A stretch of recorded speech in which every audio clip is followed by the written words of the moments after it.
Breaking news this week, multiple mass shootings across the country in Washington, D.C., South Carolina, and Bryan, Texas.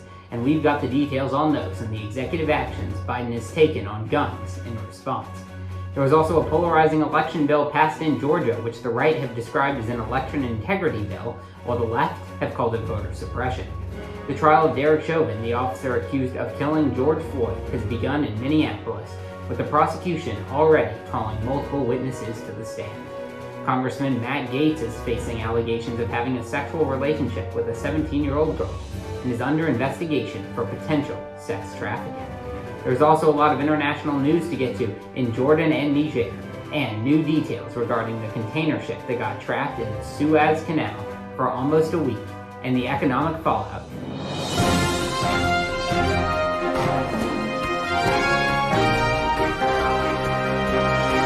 This is EWS Weekly News.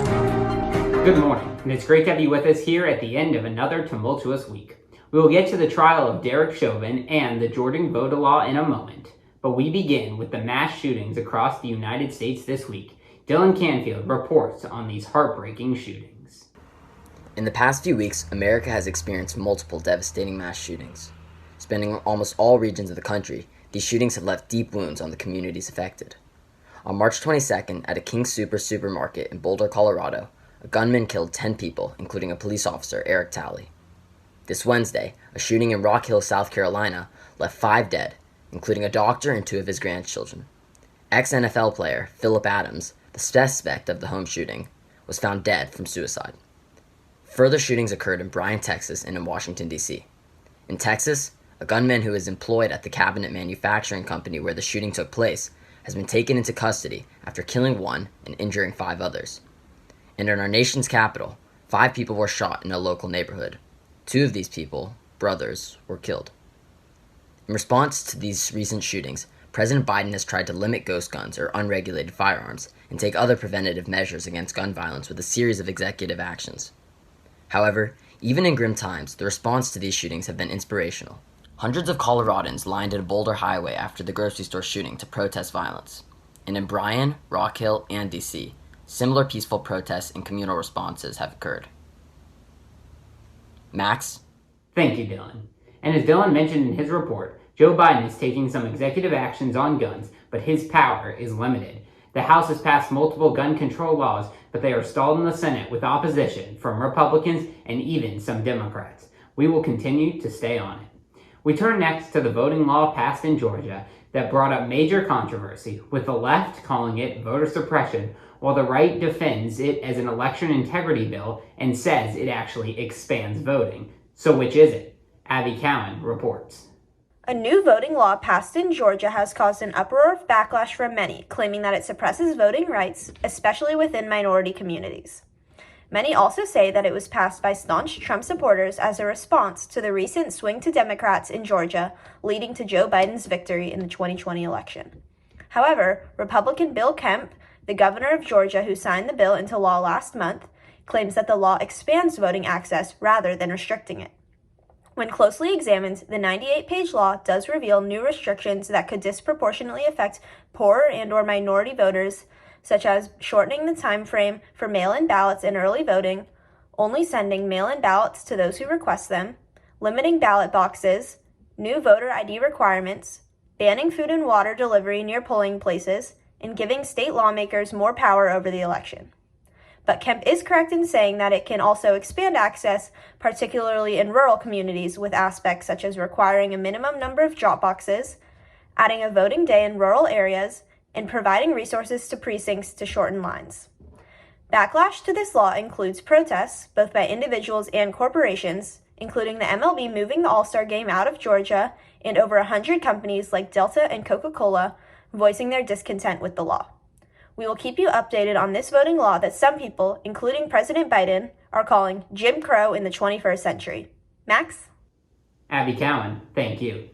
We turn next to Minneapolis, where the trial of Derek Chauvin, the officer accused of killing George Floyd, is underway. EWS's Sophie Kalman has the details on the charges and the trial thus far. Derek Chauvin, the former police officer accused of killing George Floyd, began trial on March 29th. He is charged with manslaughter, second-degree murder, and third-degree murder. Witnesses have been called for the past 11 days, highlighting Chauvin's history of misconduct, emotional accounts from bystanders, medical analysis of Floyd's condition from experts, and testimony from supervisors and other officers. A large part of Chauvin's defense is claiming that Floyd's drug use created further medical complications that ultimately caused his death, and that the truth goes beyond what has been captured in the infamous viral video. The prosecution denies these claims and has been reliant on emotional, medical, and legal testimony to make their case. There are a lot of eyes across the world focused on this trial, and lucky for you, so is the EWS Weekly News. And the prosecution is reportedly going to rest their case early next week, and then the defense will begin calling witnesses of its own. We will stay on it. Thank you, Sophie. Republican Congressman Matt Gaetz is under fire this week for accusations of a sexual relationship with a 17-year-old girl and possible sex trafficking charges. EWS's Ethan Canfield reports. The Justice Department is currently investigating 38-year-old Florida Congressman Matt Gaetz for potentially having paid sexual relations with a 17-year-old girl and paying for her to travel with him. The Justice Department believes that Mr. Gaetz may have broken multiple sex trafficking laws by traveling with the girl across state borders for sex. Since the investigation was brought to light, Gaetz has stated, "I have suspicion that someone is trying to recategorize my generosity to ex-girlfriends as something more untoward." Gaetz has also said that he is not planning on resigning from office as he is innocent. And many women from his office have written anonymous letters stating that they have never felt that Gaetz was inappropriate in any way towards them. This is not the first time that Representative Gaetz has faced sexual conduct controversy. In the past, the congressman has allegedly taken part in competitions with his co-workers to earn the most points for doing sexual acts. The competition was modeled after the House Cup in the book Harry Potter, and the ultimate winner was the man who had sex with one particular woman, whom they deemed the snitch, another Harry Potter term. However, no charges have been made against Mr. Gaetz yet. Max, back to you. And there was also late word that a close friend of Matt Gaetz, Joel Greenberg, will sign a plea deal and cooperate with federal prosecutors in their investigation into Matt Gaetz. We will continue to follow this story. Thank you, Ethan. There was a lot of breaking news overseas this week, from Jordan and Niger to Russia and Myanmar, and our international correspondent, Vicky Kai, has it all covered. Thank you, Max. On Wednesday, King Abdullah II of Jordan signaled a potential resolution to the days-long chaos within the country's royal family that was started after Jordan's military arrested Prince Hamza bin al-Hussein, King Abdullah's half-brother, along with 16 other officials, who were alleged to have been involved in a foreign-backed coup attempt.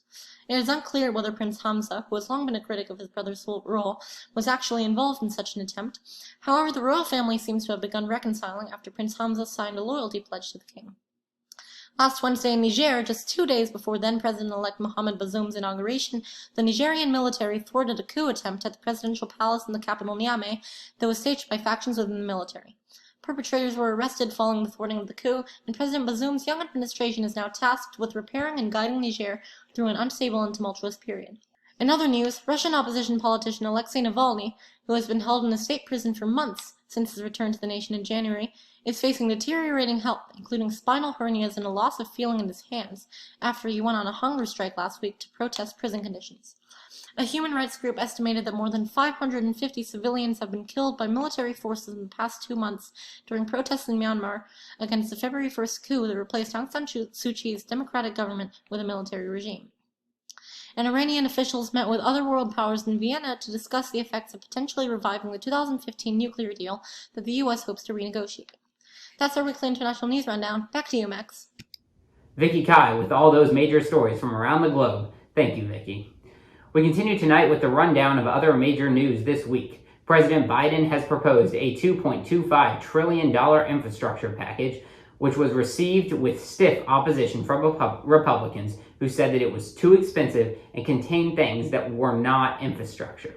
Some Democrats, including Representative Alexandria Ocasio-Cortez, have said that it is a good start, but that we actually need to spend closer to $10 trillion on infrastructure.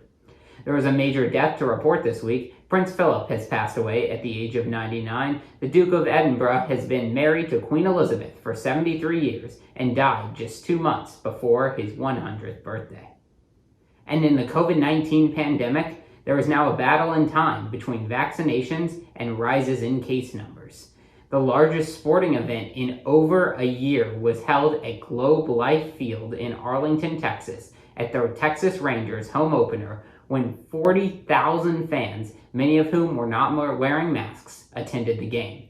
It's unclear yet if this event will be a super spreader.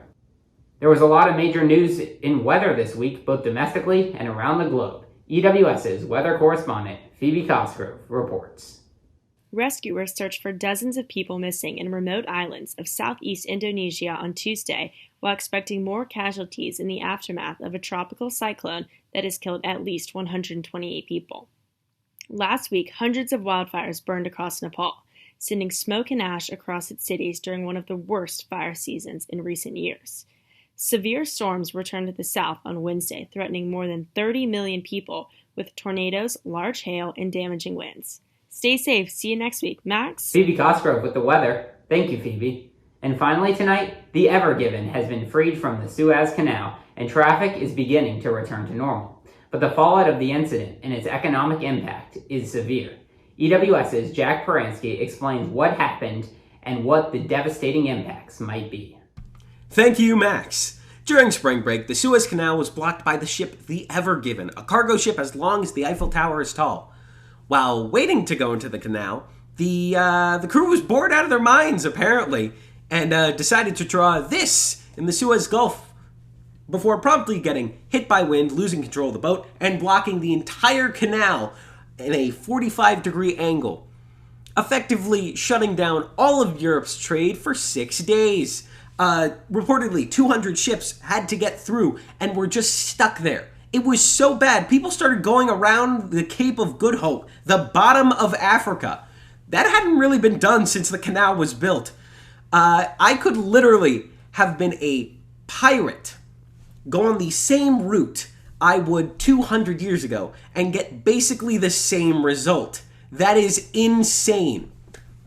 Experts also say that port cities will still feel the effects of this for months to come, because they aren't really ready to handle all the cargo that is just coming in at the same time, because now the canal is actually unblocked. And the investigations into what went wrong are already underway, and we will continue to report on it. Thank you, Jack. And that's this week's edition of the EWS Weekly News. From all of us, I'm Matt Trotter. Have a great day, and we will see you right back here next week.